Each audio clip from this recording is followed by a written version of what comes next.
When you get to grade 2, you're going to be in the 2-1 reader and the 2-2 reader. There is nothing new to learn. You're going to continue to introduce all the words with the uniform approach. Meanwhile, you're going to continue to review all the phonics skills throughout the year, as indicated on this chart. When you get to grade 3, there's nothing new to learn. You get to the 3-1, introduce all the words with the uniform approach. Meanwhile, continue to review all of the phonics skills throughout the year as per this chart. Now, when you get to the 3-2 book, it's time to answer the question, how are we going to free the students from the final point of dependence on the teacher? For example, when they cannot twist a word into the context, it's called a killer. The teacher has to tell them the word. So how are we going to free them from this final point of dependence on the teacher? Right, do you know how, Noreen? No. You don't? When I tell you how, it's going to be very obvious. Okay. At this point, we're going to introduce dictionary skills. Now, there are 3 things that they must learn about the dictionary. They must learn the alphabetical sequence, syllables, and the pronunciation key. Now, all of these skills are included in this book, Superseat Word Skills. For example, there's a complete section on alphabetizing, and then it alphabetizes to the first letter, to the second letter, to the third letter, right up through to the 6th letter. There is a complete section on syllables. It just covers the basic eight reliable syllables, and it's all done in a very simplified manner. It's clap and say, divide, and accent. And it also has a complete section on how to use the pronunciation key. First, it explains what the pronunciation key is. Then it has exercises for writing the words in the pronunciation key. And it has periodic tests to practice reading back the pronunciation key symbols. Once your students can use the dictionary, then when they don't know the word, they can simply look it up and get the correct pronunciation. For example, when they had a word like this, they would say aid, said. They can't twist it. The dictionary would say said. You would say och, gotch. Can't twist it. The dictionary would say gauche. Or they would say ace, blace. And the dictionary would say blah, zay. So at this point, if they cannot twist a word into the context, they can simply look the word up and proceed independently. You will find that with this constant review of these skills, plus with the application to words of the uniform approach, that they will have such mastery at their fingertips that if they can talk, they can read. Now, let's just examine for a moment what we have accomplished here. All right, 1, you will get an immediate response to every word. Secondly, if they hit an exception, they know it. And third, they know what to do about it. Therefore, if you have no traps, you can't fail. Now let's try one last practice list for the uniform approach. Remember, introduce every word in exactly the same way. What's the first vowel? What's the family? What's the word? If you wish to test your technique before the words are introduced on tape, stop the tape now.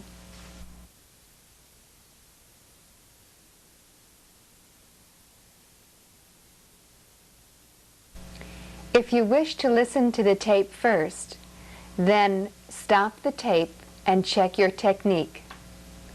We will now introduce the words. Line EC. What's the family? Ek. Add R. Rec. What's the next vowel? O. Underline OG. What's the family? Og. Go back. Recog. What's the next vowel? I. Underline IZE. What's the family? Eyes. Add N. Nice. What's the word? Recognize. What's the first vowel? You. I got you. Remember that QU is always treated as a unit. What's the first vowel after you? A. Underline AINT. What's the family? Ain't. What's the word? Quaint. What's the first vowel? O. Underline OP. What's the family? Op. Underline TION. What's that sight family? Shun. What's the word? Option. What's the first vowel? O. Underline OM. What's the family? Add C. Come. What's the next vowel? U. Underline U-T-E. What's the family? Ute. Add P. Pute. What's the word? Compute. What's the first vowel? O. Underline O-V-E. What's the family? O. What's the word? Mauve. Twister. Please move over so I can sit here.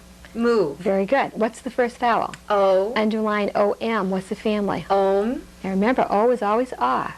Add C. Come. What's the next vowel?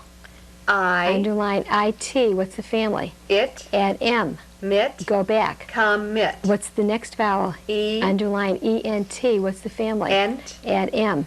Meant. What's the word? Commitment. What's the first vowel? E. Underline E-X. What's the family? X. What's the next vowel? A. Underline A-N-G-E. What's the sight family? Ange. Add C-H.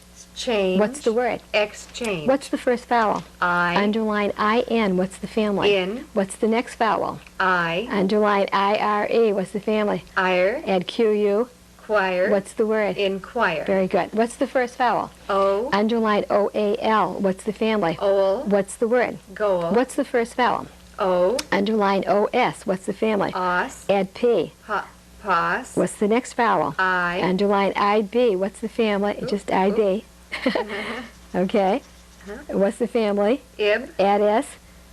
Sib. Go back. Possib. Keep going. What's the word? Possible. Very good. What's the first vowel? O. Underline O-U-G-H-T. What's that sight family? Ought. What's the word? Brought. What's the first vowel? A. Underline A-I. What's the family? I. A. Right, now which is it? A. Right, because two vowels, the first one's long. Right. Keep going. What's the word? Acel. Killer. A twister. Okay. Please keep your feet out of the acel. Don't know it. All right, so that would be a killer. So you would have to look that up in the dictionary, and the dictionary would say aisle. If you had not had the dictionary yet, the teacher would tell the word and say you have two clues, the I and the O, to help you recognize the word the next time you see it. What's the first vowel? E. Underline E-M. What's the family? M. What's the next vowel? O. Underline O-I. What's that sight family? O. Remember that sight family? Oi. Add BR. Broy. Go back. Embroy. What's the next vowel? E. Underline ER. What's the family? Add D. Der. What's the word? Embroider. Very good. What's the first vowel? O. Underline OP. What's the family? Op. What's the next vowel? O. Underline OM. What's the family? Add T. Tom. Go back. Optom. What's the next vowel? I. Underline IS. What's the family? Is. Go back. Optomis. What's the next vowel? I. Underline IC. What's the family? Ick. Add T. Tick. What's the word? Optimistic. Now, always keep it easy. Optimistic. Right, so keep it even. You go optimistic. Now, if you wanted to call it a twister, you could. It's not much of a twister. But if you did twist it, the teacher would say, keep your spirits up and be optimistic, and the word is? Optimistic. Very good. We have gone from beginning reading right through to independent reading. Just to get the message across, tell them this little story. Once upon a time, there was a Boy Scout that went into the woods, and he wasn't frightened at all. Even though the woods can be a very, very scary place because there's wild animals, quicksand, poisonous snakes, but he wasn't frightened. You know why? Because he had his compass. However, would you believe that he actually got lost? And he got caught in a bramble bush. And fortunately, they found him just in time, and he was carried out safely. Now, do you know why he got lost in the woods? He forgot his compass? No, he didn't forget it, no. He lost his compass. No, he didn't lose it. His compass was broken? His compass wasn't broken. Now, the reason why he got lost is because he didn't use his compass. Does that make sense to you? If you have a compass right in your hand and you don't use it, does that make sense? No. Now, I have given you a compass in reading. And your compass, you're going to say, what am I going to do? You go to 1. What's the first vowel? Then you go to 2. What's the family? And then you go to 3. What's the word? And if you come up with a nonsense word, you twist it. And if you can't twist it, you look it up. So if you use your compass, you'll stay out of the woods in reading. Try this method on one of your students, and you may find that it is possible to succeed. even with impossible cases. This concludes the Pecci workshop. Thank you all for participating. We hope you have enjoyed these simplified techniques and may all of your reading experiences be success stories.